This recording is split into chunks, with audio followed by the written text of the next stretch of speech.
Salut à tous! Ça faisait longtemps que j'avais pas fait une petite vidéo.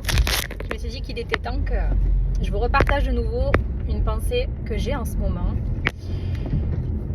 Alors, je voulais vous parler de la réaction de l'autre quand on se dispute avec quelqu'un. Alors que ce soit en couple ou que ce soit avec quelqu'un de notre famille, que ce soit avec des amis, au travail. Parfois, on dit rien de spécial, mais les gens réagissent. En tout cas pour nous, de manière disproportionnée, et on ne comprend pas bien pourquoi.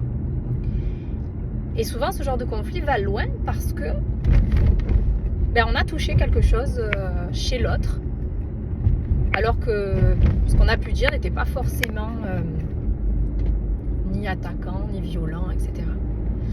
En fait, ça vient d'un processus où les gens entendent ou ressentent quelque chose qui leur est propre, qui est propre à leur histoire, qui est propre à leur passé, à la façon dont ils se sont construits. Et il suffit qu'un mot qui soit en lien avec cet événement vienne toucher cette blessure qui n'est pas complètement guérie.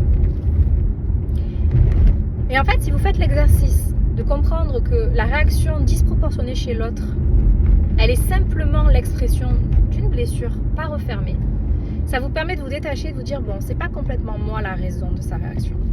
Ce que j'ai dit, c'est venu raviver quelque chose de douloureux, mais voilà, la problématique, elle est plus profonde, elle est plus personnelle.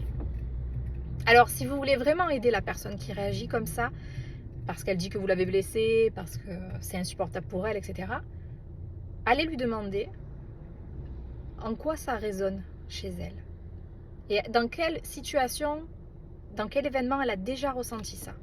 Et souvent, quand vous allez creuser, vous comprenez mieux la blessure qui se cache derrière cette réaction disproportionnée. Alors, ça a plusieurs avantages. Déjà, ça vous permet d'arrêter le conflit. Et puis, ça permet à la personne en face de se sentir écoutée et comprise. Et après, par la suite, vous savez. Vous savez, cette blessure, elle est là et que selon ce que vous allez dire ou ce que vous allez faire, ça peut éveiller chez l'autre quelque chose de douloureux. Voilà.